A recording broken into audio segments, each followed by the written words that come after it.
Praise the lord. ಇವತ್ತು ನಾವು story ನೋಡ್ಕೊಳ್ಳ. ಯೇಸು ಸ್ವಾಮಿ ನೋಡಕ್ಕೋಸ್ಕರ ಪರ್ವತ ಮೇಲೆ ಜನರು ಬಂದ್ರು. ಯೇಸು ಸ್ವಾಮಿ 3 ದಿವಸ ಪ್ರಸಂಗನ ಮಾಡಿದ್ರು, ಮೆಸೇಜ್ ಕೊಟ್ರು. ಆ ಜನರಿಗೆ ಹೊಟ್ಟೆ ಹಸಿತಾ ಆಯ್ತು. ಒಬ್ರೊಬ್ರು ಹೊಟ್ಟೆ ಕುಯ್ ಕುಯ್ ಅಂತ ಸೌಂಡ್ ಆಗ್ತಾ ಇತ್ತು.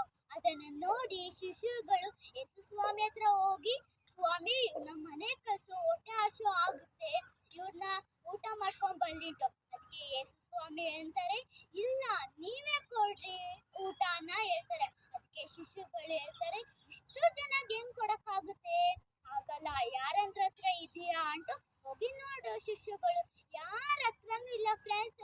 ಒಂದ್ ಚಿಕ್ಕ ಹುಡುಗ ಹತ್ರ 5 ರೊಟ್ಟಿ 2 ಮೀನು ಇತ್ತು. ಅವ್ರಮ್ಮ ಟಿಫನ್ ಬಾಕ್ಸ್ ಅಲ್ಲಿ ಕೊಟ್ಟು ಕಳ್ಸಿದ್ರು. ಅವನೇ ತಿನ್ಕೊಳ್ಳದೆ ಶಿಶುಗಳಿಗೆ ಕೇಳಿದ ತಕ್ಷಣ ಕೊಟ್ಟು ಶಿಶುಗಳು ಯೇಸು ಸ್ವಾಮಿ ಹತ್ರ ಕೊಟ್ಟು ಅದನ್ನ ಪ್ಲೇಸ್ ಮಾಡಿ 5,000 ಜನಗೆ ತಿನ್ನೋ ತರ ಮಾಡ್ದು.